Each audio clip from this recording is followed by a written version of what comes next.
Okay, green juice, a lot of people have been talking about it. It's a favorite for so many people, and we all want to get our daily doses of fruits and vegetables. Well, is it good for us? But tons of companies have come out with a new product, and it's supposed to help you fill that void. Well, Dr. Kohli tells us whether or not these are truly effective. Have you been seeing these ads? I have been, and a lot of my patients ask me about this. Really? Okay, that's okay. I'm happy I'm asking too. So what are these green powders? You know, these green powders are sort of these superfoods. Okay. So they're made from a bunch of different vitamins and minerals as well as probiotics. So things like leafy greens, like kale and spinach. They put digestive enzymes in there. Sometimes they can even put additional things like green tea extract or other type of herbal supplements. Interesting. Okay, so you said that your patients have been asking, what are you telling them? Are these beneficial? Are there any benefits to this? Yeah, you know, it's interesting because many of us don't always have the most well-balanced diet. Sure. So in addition to a good, healthy diet, this can sometimes actually supplement those vitamins and minerals that we need. Okay. And because they're high in you know, substances like potassium and calcium, they can help our blood pressure. Sure. Because they have zinc and vitamin C, they can help our immune function, they can help our eye health, they can help with a lot of those vitamins and minerals that some of us may not get on a daily basis. Interesting. Okay, that's great. So do we have any downsides to these?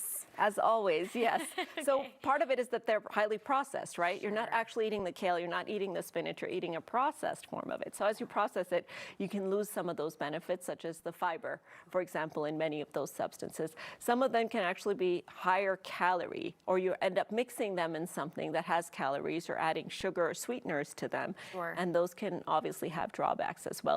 Some of them actually are prepared in a way that's contaminated with substances like heavy metals or lead. So I worry about contaminants in them. And then I alluded to this, but some of the other additives like green tea extract can have caffeine and other types of substances that can also, you know, be stimulating. Okay, so then it does sound like there are some that are better than others, but how do we know which we might be gravitating towards? You know, I think it's really important to see how it's prepared, where it's prepared, and what the substances are, the components and the vitamins that are in it. So the how it's prepared is it just dehydrated? Do they do a lot of processing, a lot of additives? Has it been sitting on the shelf a long time?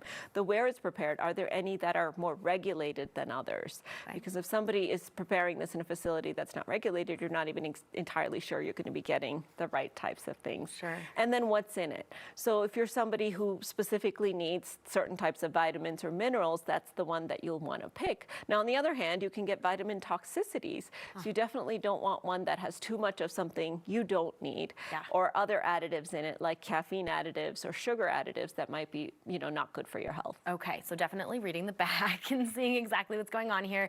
Okay, so should we be taking these powders or not? What does the science tell us? You know, the science studies have all been supported by the companies who make the powder. Of course. So I want us to take them with a grain of salt, not a grain of green powder, but a grain of salt, because we don't really know if they're beneficial for our health. Now, for most things, if, again, we look at all the safety checks and all that stuff, they're probably okay to take, but I'm not going out of my way to ask my patients to take them, because you shouldn't have to take them if you're following a nice, well-balanced, healthy diet. So a lot of people spend a lot of money, spend a lot of time, and a lot of effort doing these kind of processed things to add to their diet. Instead, I would say invest that in making your everyday diet a little bit more balanced, and that's really where I stand, because there's potential for harm. It's not clear that they benefit, and they're expensive. Exactly. We know that they're expensive, but we also know that a kale salad or just eating your greens is probably a better way to get your vitamins. Awesome. All right, well, Dr. Kohli, thank you so much. Thank you, Danny.